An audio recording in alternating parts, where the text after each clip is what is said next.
haula wala quwwata illa billah. Shalatu wassalamu ala Rasulillah wa ala alihi washabbihi wa wala. Rabbi shrah li sadri wa yassir li amri wahlul 'uqdatam min lisani yafqahu qawli.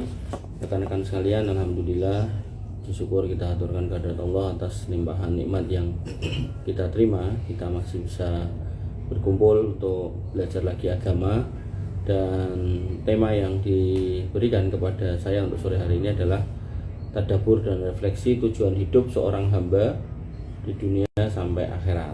Nah, kita diminta untuk merenungi lagi, kita itu diciptakan untuk apa. Dan seperti yang sering kita dengar, kita diciptakan untuk beribadah. Allah Subhanahu wa taala berfirman, "Wa ma khalaqtul jinna wal insa illa liya'budun." Tidaklah aku ciptakan kalian wahai jin dan manusia illa liya'budun, kecuali untuk beribadah.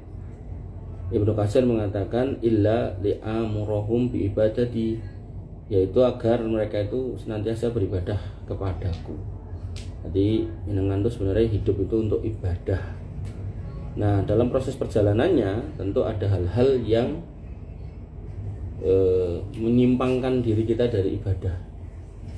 Ada orang yang tersimpangkan karena pergaulan, ada yang tersimpangkan karena pasangan, ada yang tersimpangkan karena macam-macam. Maka Allah menyebutkan hal itu dalam Quran surat Al-Mulk, alladzi khalaqal mauta wal hayata liyabluwakum ayyukum ahsanu amala. Allah itu sudah yang menciptakan kehidupan dan kematian dan semua dinamika di dalamnya. Allah pengen tahu mana di antara kita yang tidak menyimpang, ibaratnya gitu. Mana di antara kita yang amalnya terbaik. Jadi bahasa lainnya, mana di antara kita yang tidak menyimpang. Mana di antara kita yang walaupun repot dia tetap sholat. Mana di antara kita yang walaupun godaan dunia itu menyapa menerpa, maka kita tetap istiqomah. Mana di antara kita. Dan dalam rangka untuk meneguhkan lagi iman Islam itu, Allah meminta kita untuk bersiap-siap, dan persiapan yang terbaik adalah dengan takwa. Wa tazawwadu fa inna khairaz zati taqwa. Maka persiapkanlah bekalmu untuk menghadapi hari yang panjang nanti, dan sebaik-baik bekal adalah takwa. Dan takwa itu adalah mengikuti perintah Allah dan Rasulnya di atas ilmu, dan itu didapatkan di majelis ilmu. Makanya nggak jarang saya kalau selesai dari sini, saya selalu tawarkan, kalau selesai kajian maksudnya, saya tawarkan ada yang mau nanya enggak. Tujuannya agar kemudian kita semua, kalian panjenengan itu bisa kemudian mendapatkan jawaban atas hal-hal yang mungkin masih menjadi pertanyaan, agar tenang, agar ayem. Makanya nanti disifati majelis ilmu adalah orang-orang yang berkumpul di situ baca Quran dan belajar isinya. Kalau sudah dilakukan ila nazalat alaihimus sakinah, akan dapat ketenangan karena sudah tahu jawabannya. Makanya saya dalam rangka untuk mengantisipasi adanya yang malu bertanya, itu tak kasih link. Nah, silakan bertanya di situ, nanti tak jawab lagi. Mungkin kita ini Mas Arfi belum tak kirim itu. Nah, ikhwan fillah azan ya Allah wa iyyakum. Dan Allah punya janji pada Quran surat Fatir ayat 5, ya ayyuhan nas inna wa'dallahi haq fala taghurrannakumul hayatud dunya wala yaghurrannakum billahi ghurur. Hei manusia, janji Allah itu benar. Apa janjinya? Yaitu orang yang beriman bertakwa masuk surga. Maka janganlah sekali-kali kehidupan dunia memperdayakan kamu, dan jangan pula penipu memperdayakan kamu tentang Allah. Nantinya jangan sampai kita itu tidak faham tujuan tadi itu sehingga kita tertipu. Dan nanti di neraka orang-orang yang tertipu itu akan mencari syaitan, iblis, dan minta pertanggungjawaban. Kemudian dia mengatakan, inna wa'dallahi haq wa ana indi wa'di. Bahwasanya Allah itu punya janji, dan janji Allah itu benar, dan aku juga punya janji. Tapi fa akhlaftukum, atas janjiku itu aku mengingkari.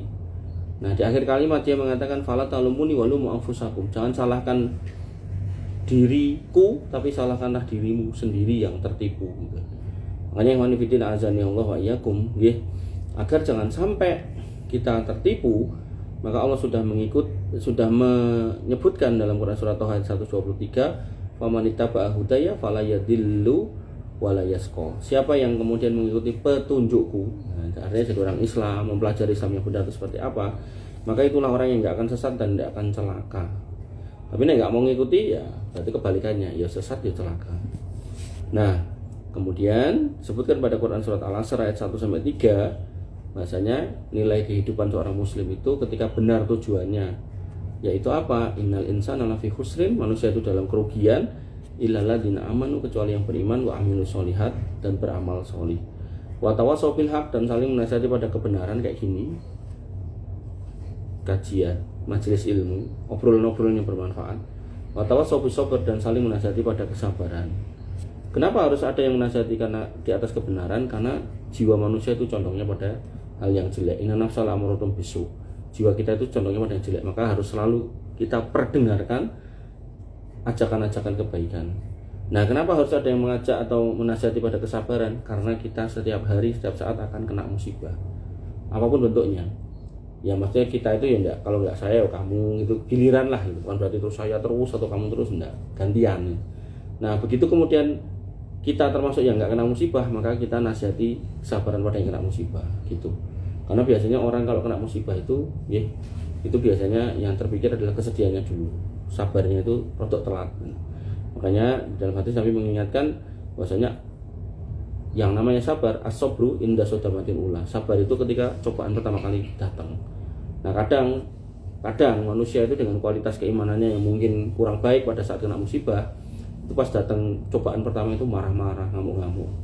Nah, kita yang kena musibah punya kewajiban menasihati. Maka rangkaian dari keimanan, kemudian amal sholih, kemudian saling menasihati kebenaran dan saling menasihati pada kesabaran, itulah yang menyebabkan seorang itu tidak rugi gitu. Oleh karena itu maka Nabi mengingatkan tentang amal sholih, ya badiru bil amali sab'an. Buru-burulah beramal sebelum datangnya 7 perkara. Hal tantadiruna illa, apakah kamu akan menunggu 7 perkara itu, yang mana 7 perkara itu adalah fakron munsian, yaitu satu kondisi di mana kamu akan miskin yang kemudian membuat kamu lupa harus berbuat baik. Artinya ada orang yang kemudian, wah aku nanti sudah kau nunggu kaya, bukan kaya ini malah miskin. Apa kamu nunggu itu? Gitu. Atau kemudian auginan mutghian, atau kekayaan yang buatmu lupa diri. Justru nunggu kaya bener nih malah lupa gitu. Lupa janjinya untuk berbuat baik nanti kalau kaya. Makanya mumpung sekarang ada yang mengingatkan, mumpung sekarang ingat, ya maka langsung dirubah, langsung diperbaiki. Itu yang terbaik. Au marodon mufsidan, atau kamu nunggu adanya penyakit yang nanti menghancurkan diri kita. Nah, maka mumpung sehat, ya beramal apa yang bisa dilakukan oleh orang sehat. Jangan nunggu kemudian nanti sakit, jangan nunggu nanti ada masalah. Au haroman mufanadan, atau kemudian tua yang melemahkan, atau nunggu tua. Kalau memang sekarang sanggup, masih muda umroh silakan. Masih muda sanggup untuk jadi ketua risma, silakan. Apa yang nunggu tua? Tua-tua mau jadi ketua risma ya ora cocok gitu kan. Kemudian mautan mujhizan, atau kamu nunggu kematian yang nanti memutus jalan untuk beramal. Kan kalau udah mati tidak bisa. Au dajjalan fasyarru ghaiban, atau fitnah dajjal yang seburuk-buruk makhluk ghaib yang dinantikan. Ada orang yang pengen beramal nanti, begitu dajjalnya datang nggak bisa dia, karena tertipu sama dajjal. Awisa'ah fasa'ah adha wa amar, atau kamu menunggu kiamat, dan kiamat itu adalah kondisi yang sangat dahsyat dan sangat pahit. Wanibidina azani Allah wa iyyakum.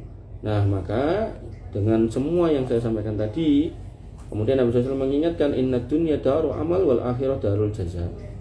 Ya ini yang dikatakan oleh Al-Hasan Al-Basri. Sesungguhnya dunia itu tempat untuk beramal dan akhirat itu tempat untuk membalas. Faman lam ya'mal huna nadima hunaka. Siapa yang kemudian belum beramal, enggak mau beramal sekarang, maka nanti di sana dia akan merugi. Nah, hakikatnya hidup kita di sini itu sementara dan terbatas waktunya, di sana itu selama-lamanya.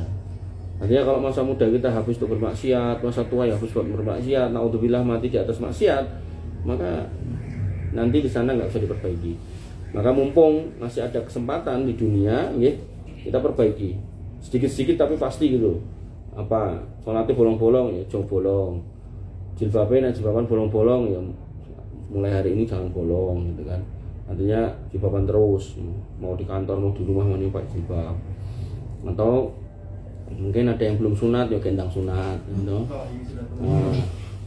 atau mungkin apalah gitu kan yang kira-kira kurang dari diri kita untuk meningkatkan kualitas itu. Nah, mungkin udah gede tua orang sama Quran, belajarlah, diperbaiki semuanya ya, atau mungkin macam-macam.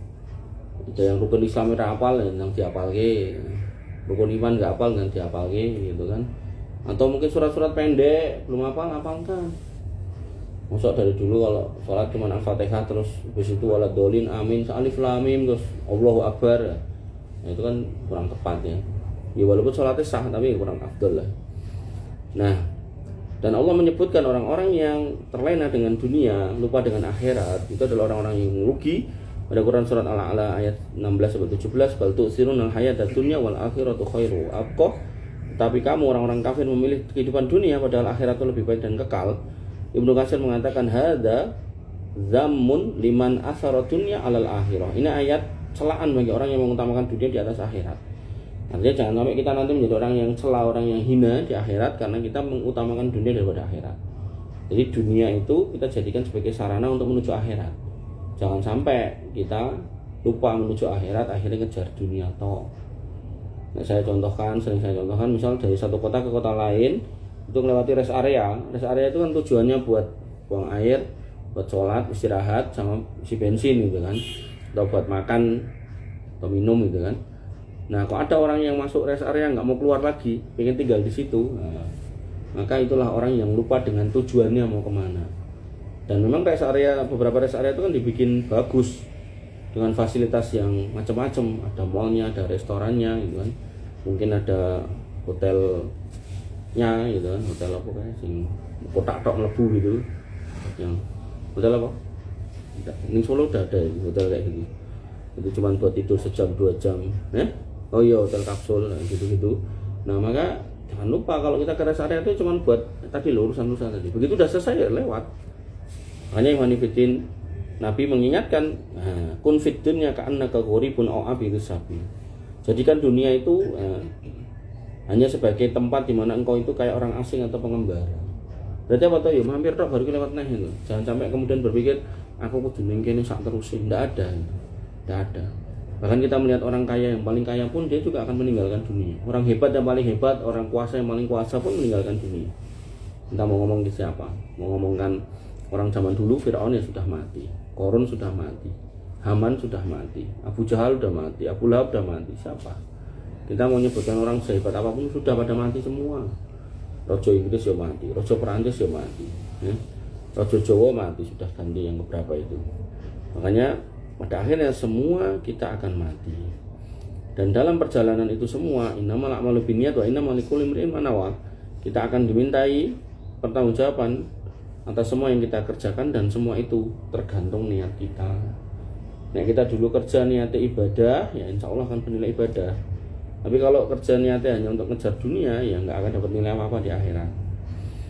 Dan orang-orang yang terbaik akan paham bahwasanya hari kiamat itu pasti datang. Allah berfirman, yauma yaqumun nas lirabbil alamin, pada hari itu manusia menghadap Rabb mereka, Rabb semesta alam. Ibnu Katsir mengatakan ayyakumuna fi mahsyarihim liyujazau bi a'malihim. Mereka manusia itu akan berdiri di hadapan Allah Subhanahu wa taala untuk mendapatkan balasan atas perbuatan yang mereka lakukan. Sampai nanti Bunda Aisyah itu mengatakan man khusiba yaumal qiyamah udiba. Siapa yang dihisab dengan teliti itu orang-orang yang rugi yang akan diadab. Padahal Allah menyatakan di dalam Quran surat Al-Insyiqaq fasawfa yuhasabu hisaban yasira. Orang-orang beriman itu hisabnya cepat. Nah, maka Nabi menegaskan bahwasanya zaka al-arad wa laisa ahadun yunaqashu al-hisab yaumal qiyamah illa halak. Jadi orang beriman yang dulu hidupnya itu dengan benar lurus, itu hisapnya itu tidak lama, mau didudahke iki lho kitabmu wis ya ono lewat. Tapi orang-orang yang tidak benar imane, tidak benar salatnya, tidak benar amaliyae, punya orang tua disia-sia, punya istri anak disia-sia segala macam, itu nanti dicek satu-satu. Kalau udah dicek satu-satu detail sampai urusan yang paling kecil pun akan kecatat. Dan itu di sini disebutkan illa halak, itu tanda kehancuran. Artinya kalau kita kemudian dikasih kilo yang kitabmu ono lewat, nah itu udah lewat aman. Tapi yang satu-satu, iki kitabmu buka sih halaman pertama, iki halaman kedua, iki. Udah wassalam kan. Makanya ikhwan fillah azan ya Allah wa iyyakum. Berikutnya disebutkan pada Quran surat Al-Imran ayat 185, "Faman zuhziya 'anil nar wa udkhilal jannah faqad faz." Orang yang hebat, orang yang beruntung, orang yang sukses bukan soal dunia, tapi orang yang mampu selamat dari api neraka dan pasti masuk surga, itulah orang yang sukses. Makanya hari ini banyak orang korupsi tanpa terkendali sampai ribuan triliun gitu kan. Itu mungkin dia merasa hebat, sudah bisa jadi maling kelas kakap gitu. Tapi di mata Allah itu satu keadaan yang sangat-sangat, dia akan kalau aku bayangin setiap 1 rupiah itu dia akan bertanggung jawab. Bahkan Nabi pernah mengingatkan tentang orang-orang bangkrut, orang-orang celoko itu, orang-orang yang dia punya amal banyak tapi juga mendolimi orang banyak. Didatangkan orang-orang yang didolimi itu, nanti amal baiknya itu digunakan untuk mengijoli kerugian orang yang didolimi. Kok amalnya habis, maka dosa orang yang didolimi ini dipindah kepada dia, sampai akhirnya dia nggak punya amal baik, adanya cuma dosa cemplungin rokok. Nah coba bayangin ngapusinnya masyarakat luas, ngapusi minyak goreng misal, ngomongnya seliter tapi sini mau 100 mili atau 150 mili, kan ngapusi semua orang, ngantri itu orang jaluk minyak, jaluk ijol ganjaran.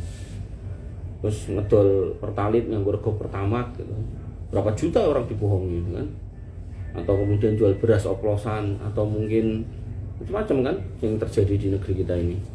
Makanya saran saya, jangan pernah kepengin ketika jenengan dengar ada kasus korupsi sekian di penjara cuma sekian tahun, jangan pernah membatin aku nek ngono yo gelem, jangan. Karena di dunia kita iso lolos, tapi di akhirat nanti setiap rupiah itu akan dimintai pertanggungjawaban, dan itu luar biasa mengerikan. Dan orang-orang yang lalai itu akan rugi. Allah berfirman, "Iqtarabat linnasi hisabuhum fahum fi ghaflatin muridun." Telah dekat kepada manusia hari hisab mereka, sedangkan mereka dalam keadaan lalai yang membuat mereka berpaling. Ibnu Katsir mengatakan Allah memberitakan bahwa kiamat sudah dekat, sedangkan manusia tetap lalai terhadap kiamat itu. Rumongsone yasabu annama lahu akhladah. Dia merasa harta yang dia kumpulkan dengan cara-cara kotor itu membuat dia hidup kekal. Dia nggak peduli halal haram gitu kan. Dan Nabi udah mengingatkan kok, akan datang satu masa, saya alaikum zamanun la yubalil mar'u min aina iktasaba maluhu. Dia nggak akan peduli dari mana hartanya didapat, amin halalin atau min haramin, apakah dari halal atau haram, nggak peduli. Dan hari ini hari yang dimaksud Nabi sudah terjadi hari ini. Sehingga orang yang baik akan berhidup berorientasi akhirat dan akan mendapatkan keberkahan atau kemudahan hidup di dunia. Artinya kalau kamu ingin hidup mudah di dunia, ingin sukses di dunia, dan nanti berujung sukses juga di akhirat, adalah berorientasi hidup itu akhirat. Nanti dunia katut. Tapi nek orientasi ini dunia, alah swarga luput gitu kan. Makanya Nabi SAW mengatakan, "Man nantil akhirah hammahu ja'alallahu ghinahu fi qalbi." Kalau kemudian orang itu orientasinya akhirat, maka hatinya itu akan dipenuhi dengan kecukupan. Dikai sithik ya cukup, kayak oke ya cukup. Nah, ora bakalan ngeluh. Kemudian wa jama'a lahu syamlahu, dan kemudian Allah akan mengumpulkan semua urusannya. Artinya dengan kondisi rezeki sebanyak apapun, sesedikit apapun, Allah akan buat semuanya beres. Makanya ada istilah dadi wong ki sing penting cukup. Nah, arep munggah kaji cukup enek, arep gawe omah cukup enek, meh tuku mobil enek, meh kawin meneh ya cukup enek gitu kan. Mau meh sunat meneh ya enek duite gitu kan. Nah, maka yang terbaik itu yang cukup itu loh gitu. Bukan soal leluwihan gitu kan. Nah, tapi sebaliknya kemudian wa atat hudunya wa hiya roghimah. Dan dalam kondisi seperti itu maka dia akan dibuat oleh Allah dunia itu datang kepadanya dalam kondisi hina. Nah, tapi sebaliknya orang-orang yang mengejar dunia ya dia akan terseok-seok, terhina di dunia. Sampai ulama itu mengibaratkan kayak orang ngejar bayangan, enggak bakalan kena, enggak bakalan dapat seperti yang diharapkan, mesti kurang terus. Nanti ulama yang lain mengibaratkan kayak minum air laut, sebanyak apapun diminum sak blendingnya kalau ngopo tetap dia akan merasa haus. Padahal perutnya sudah nggak sanggup nahan, tapi tenggorokannya tetap haus. Nah, sing kaya ngono kuwi kadang orang diabetes yang gula darahnya tinggi. Jadi dia minum banyak itu rasanya haus terus itu. Nah, 17 disebutkan bahwasanya kita harus menjaga amal sampai akhir hayat. Wa'bud rabbaka hatta ya'tiyakal yakin. Jadi kita harus berada di akidah ini, keyakinan ini, dan amaliyah yang baik di dalam Islam sampai kita mati. Jangan ragu. Kemudian di dalam Quran surat Az-Zumar disebutkan ada peringatan keras tentang penyesalan di akhirat. Allah Subhanahu wa taala berfirman, "Andaqulu nafsun ya hasrata ala ma farrattu fi janbillah." Agar jangan ada jiwa yang berkata, alangkah besarnya penyesalanku atas kelalaianku terhadap kewajibanku kepada Allah Subhanahu wa taala. Nanti orang kafir juga menyesal, ya laitani kuntu turoba. Sekiranya aku menjadi tanah saja, jangan sampai dibangkitkan. Sehingga seorang ulama Ibnu Qayyim al-Jauziyah menasihati, idha'atul waqti asaddu minal maut. Menyanyiakan waktu itu lebih parah daripada kematian. Kenapa? Li'anna idha'atal waqti taqta'uka anillah. Karena menyanyiakan waktu itu dapat memutuskan kamu dari Allah wal akhirah, wadarul akhirah, wadaril akhirah, dan negeri akhirat. Wal mautu, dan kematian, yaqta'uka anid dunya wa ahliha. Itu hanya memutuskan kamu dari dunia dan keluargamu yang ada di dunia. Makanya jangan sampai kita menyanyiakan waktu hanya untuk hal-hal yang nggak penting. Karena kalau waktu itu sudah lewat, tidak bisa kembali, dan akhirnya kita tidak fokus pada tujuan akhirat yang nanti akan menjadi penyesalan. Kesimpulannya, disebutkan pada Quran surat Al-An'am ayat 106 sampai 162 sampai 163, Qul inna sholati wa nusuki wa mahyaya wa mamati lillahi rabbil alamin. Katakanlah, sesungguhnya salatku, ibadahku, hidupku dan matiku hanya untuk Allah Rabb semesta alam, la syarika lahu wa bidzalika umirtu wa ana awwalul muslimin, yang tidak ada sesembahan sekutu yang setara dengannya, dan seperti itulah aku diperintahkan untuk berserah diri kepada Allah Subhanahu wa taala, menjadi orang yang pertama berserah diri. Ini materi yang saya sampaikan. Intinya, kesimpulannya, bahwasanya seorang muslim harus fokus bahwasanya hidupnya itu untuk ibadah. Ibadah itu kemudian difasilitasi dengan dunia. Jadikan dunia itu sebagai sarana untuk kamu ibadah yang nanti akan menunjang menuju surga. Maka dalam urusan dunia ini kita harus paham yang namanya halal dan haram. Itu yang disebut dengan bertakwa. Nah, takwa itu didapatkan di majelis ilmu. Jadi jangan ragu untuk hadir di majelis ilmu, menyimak apa yang disampaikan, menjalankan setelahnya, dan itu dilakukan rutin terus sampai kapan? Hatta ya'ti akal yakin, sampai kita mati. Kalau apa yang disampaikan merupakan kekurangan dari kita, kita perbaiki. Kalau apa yang disampaikan sesuai dengan apa yang kita lakukan, maka itu jadikan sebagai wasilah atau sarana untuk terus istiqomah. Oh iya, berarti tak lakoni bener, berarti ini terus.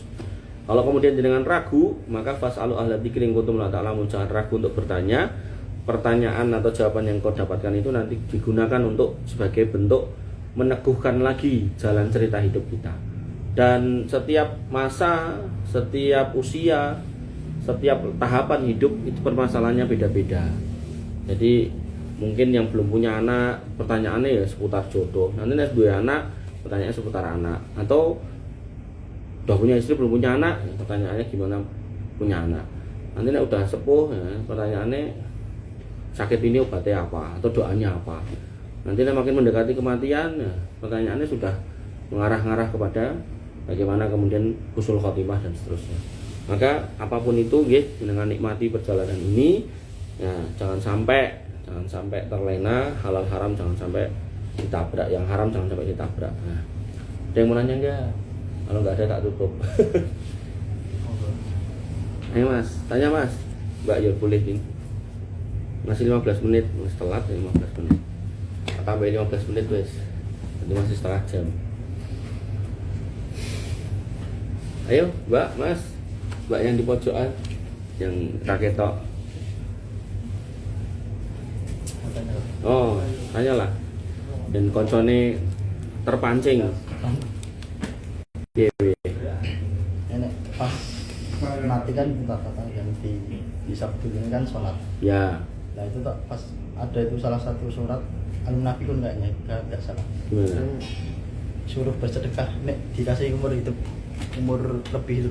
Yeah. Nek di hidup kayak pilih sedekah kok nggak sholat. Yeah. Itu alasannya. Alasannya gini. Di dalam Quran surat yang kita sebutkan tadi, dia berkata, Robbi laula akhortani ila ajalin qarib fa asaddaqa wa akum minas sholihin.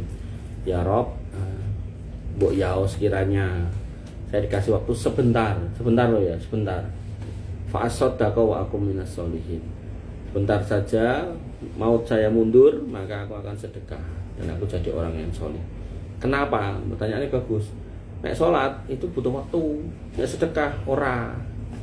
Sedekah itu gini, misal nih si fulan ini mati, anaknya kalian semua lagi ngitung ngedum warisan. Nah, ternyata umpama tenan ini dihidupkan des langsung teko bludak buka pintu rasah didum tak sedekahe kabeh rampung gitu. Tapi nek salat tak wudu se lalah dhek cek nganggo kain mori copot se kena lemah adu se suwen gitu kan. Nah, maka kenapa dia pilihannya sedekah, karena sedekah itu sebenarnya ibadah yang paling cepat, paling mudah untuk dapat pahala yang besar. Makanya dia tidak mau untuk ibadah yang lain karena waktunya sebentar. Satu itu.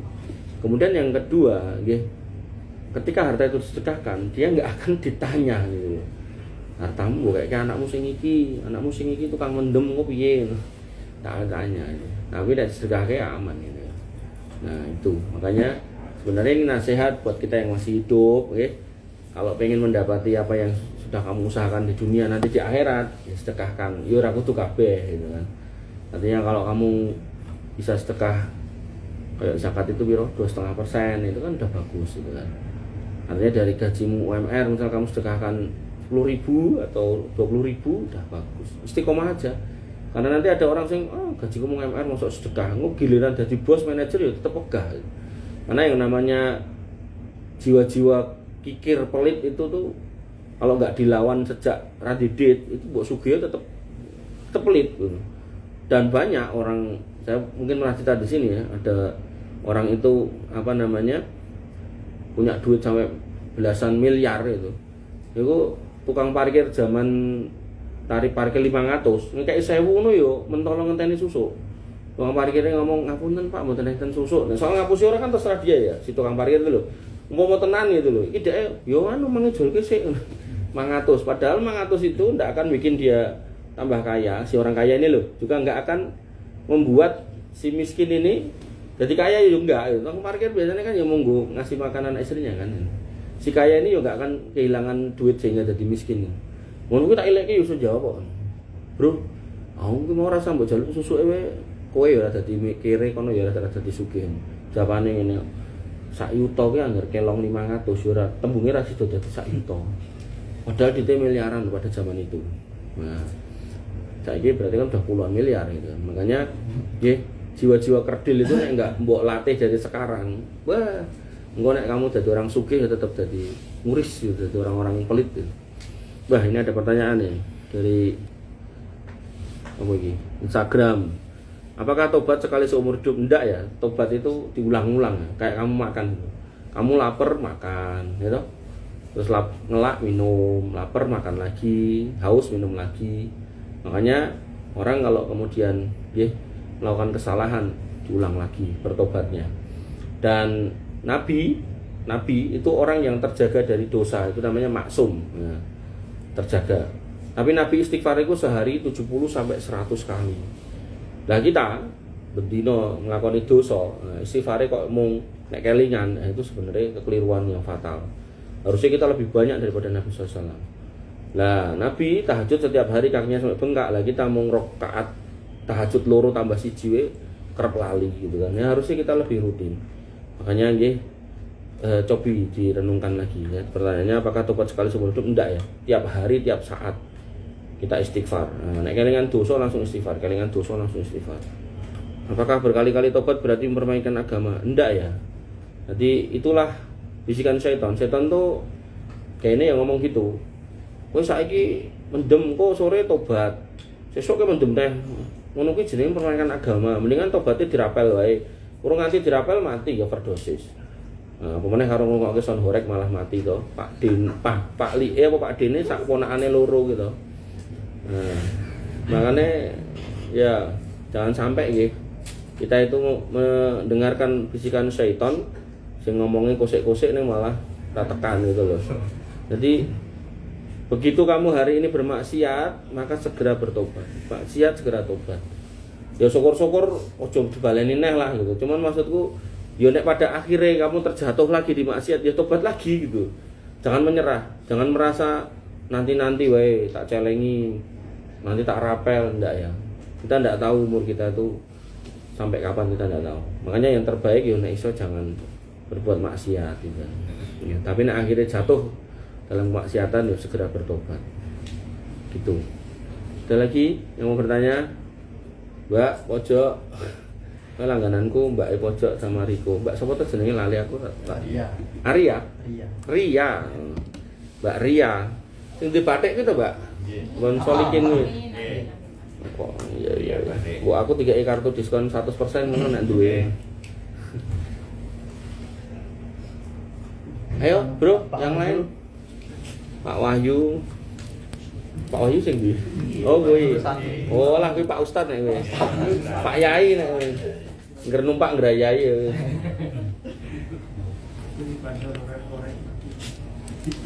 Ayo. Ayo deh, sampean sing tuwek deh. Sing nyedaki mati iki lho. Ya biasanya kan nek mati sing tuwek dhisik to. Lho lah iya to, umume lho. Nah ketan sosok sing nom dhewe kan sosok. Nom dhewe sapa to? Saya. Mosok? Ora kuwi ngarepmu kuwi. Ngaku-ngaku. Ayo, ada enggak? Maka di barangkali mau tanya. Jane urut ngono lho siji-siji ngono kan. Heeh. Oh ya ora bayar lho. Sing bayar sing bayar. Bos e ora bayar sing. Ora, saya ndak bentar kok. Apa, Mbak? Kayak pengalaman sholat yang udah kayak nggak layak pakai gitu, boleh nggak sih untuk berfungsi untuk yang lain? Apa, Mbak? Maaf. Peralatan sholat yang sudah nggak pakai bisa nggak difungsikan untuk yang lain? Misalnya sobek apa gitu. Terus yang lain dia apa keset ngono? Enggak, ya. Dibuang. Maksudnya diemin aja apa dibuang aja? Oh, jenengan jadi keset enggak apa-apa, Mbak. Artinya kan itu sebenarnya kan nggak ada hal yang harus digimana-gimana kan. Yang enggak boleh itu kalau itu Quran. Quran jenengan sobek-sobek. Itu pilihannya cuma 3. 1 dijilid meneh. 2 nek halamannya nggak komplit nggih. Jenengan bisa fotokopi halaman yang hilang itu dijilid meneh lagi. 3 atau nek emang sudah tidak bisa ditata lagi, jenengan bisa musnahkannya dengan cara di apa jenenge nek kae nek alatnya kayak di shredder itu loh. Di shredder, nah terus dikubur atau dibakar. Di situ kita nggak ada niat untuk menghinakan, tapi justru pengen menyelamatkan gitu. Ya gitu. Aku dulu zaman kuliah seringnya ke toko buku agama, golek ada kotakan gitu. Kotakan kui tulisannya diskon 70%. Kenapa diskon 70%? Karena nanti ada halaman-halaman yang mungkin hilang, mungkin kualik, mungkin rusak gitu loh. Jadi nanti itu tak beli, terus saya kalau ada yang punya buku ini tak fotokopi, tak template. Jadi zaman dulu. Jadi dengan duit 1.000 nek tuku buku sing bagus tuh paling dapatnya 2 apa 1 gitu, tergantung tebelnya. Nek dengan yang kayak gitu iso dapat 5, 7. Nah, soal mocone kapan-kapan ya itu yo penting tuku sik. Gitu ya, Mbak. Jadi nek sajadah mukena nek mau udah sobek jelek atau jamuran kadang kan sok mukena mun bathuke kayak jamur kae kan. Atau bokonge keprot gitu kan. Itu nggo salat wis ra patut, kayak wong ya ora patut, dan jenengan potong-potong jadi gombal enggak apa-apa. Nggak ada sisi penghinaan kepada syariat Islam. Tapi nek Quran tadi, nah itu beda. Quran terus sama ini loh, apa jenengan nek gaene untuk ulem kawinan lho. Terus kan nek ayate to, mamin ayat ya iku guntingan dibokor, dibakar gitu. Nah, sisone lagi jenengan buang enggak apa-apa. Kadang dibuat kabeh sama orang kok di tempat sampah sama kotoran gitu. Makanya saya secara pribadi sebenarnya nggak menyarankan ya bikin ulem itu kayak ayat-ayat itu. Gitu. Ya, itu Mbak. Ada lagi? Geser sebelahnya, Mas. Yang paling glowing gitu. Belum ada. Duh. Sebelah mana? Idem.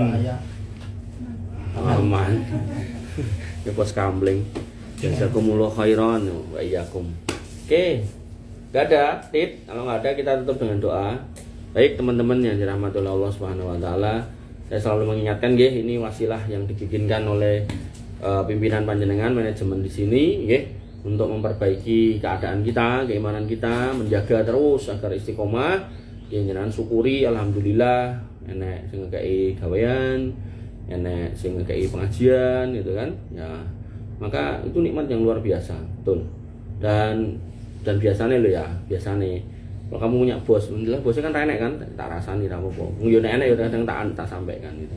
Jadi bos itu kalau sudah ngarahkan anak buahnya untuk sholat, untuk kajian, itu biasanya loh dia ndak akan mau mendolimi anak buahnya. Oh, nek nganti tenan bos mendolimi, jenengan WA saya, tak sampaikan. Oh, tak kasih saluran yang benar. Tapi punya data yang valid loh ya, jangan asal-asalan. Biasanya gitu. Biasanya saya tahu tuh kalau ada pimpinan perusahaan atau usaha atau unit usaha apapun lah, itu kalau kemudian dia itu wis gelem ngaji, itu biasanya dia nggak mau mendolimi anak buahnya. Dia berusaha untuk memperbaiki apa yang perlu diperbaiki karena dia nanti nggak pengen hisapnya berat ya, itu makanya saya disuruh kesini walaupun sing hadir cuma 150 orang itu alhamdulillah gitu kan ya, karena saya pengen menghadirkan suatu sosok usaha yang benar-benar dibangun nggak cuma untuk dunia tapi untuk akhirat. Dan ini tema kita tadi itu loh, bahasanya ini yo golek pangan, golek usaha, golek rezeki, tapi juga beliau pimpinan jenengan juga mengantarkan untuk kebaikan akhirat kita. Nah, musola yo enek jenengan sambut dengan baik nggih. Wayah salat nggih, salat ya. Nek syukur-syukur bisa jamaah alhamdulillah gitu. Nek mboten nggih pokoknya jangan sampai ditinggal gitu. Pesan saya cuma itu aja. Ngaji, salat, nggih istiqomah. Ngaji, salat, istiqomah. Nggih, kurang lebihnya saya mohon maaf, kita tutup dengan doa panjenengan aminkan. Mudah-mudahan Allah berkahi pertemuan kita. Bismillahirrahmanirrahim. Alhamdulillahirabbil alamin. Hamdan sakirin, hamdan naimin, hamdan yuafi ni'amah wa yukafi mazidah. Ya Rabbana lakal hamdu kama yanbaghi li jalalika wa adimi sultanik. Rabbana lakal hamdu anta nurus samawati wal ardi wa man fina wa lakal hamdu la ilaha illa anta subhanaka inna kunna minadh dhalimin. Wa illam taghfir lana wa tarhamna lanakunanna minal khasirin. Allahumma ighfir lil muslimina wal muslimat wal mu'minina wal mu'minat al ahya'i minhum wal amwat innaka sami'un qaribun mujibud da'wat wa ya qadiyal hajat. Rabbana dhalamna anfusana wa illam taghfir lana wa tarhamna lanakunanna minal khasirin. Rabbana ighfir lana dzunubana wa liwalidina warhamhum kama rabbawna shighara. Allahumma ighfir lahum warhamhum wa afihim wa'fu anhum wa akrim nuzulahum wa wasi' madkhalahum waghsilhum bil ma'i wasalji wal barad. Allahumma inna nas'aluka al-huda wat tuqa wal afafa wal ghina. Allahumma inna nas'aluka ilman nafi'an wa rizqan thayyiban wa amalan mutaqabbalan maqbulan. Ya arhamar rahimin irhamna. Allahumma inna nas'aluka al-jannah wa na'udzubika minan nar. Rabbana atina fid dunya hasanah bil akhirati hasanah wa qina adzabannar wa qina adzabannar wa qina adzabannar wa qina adzabannar. Wa akhiru ta'wana alhamdulillahi rabbil alamin.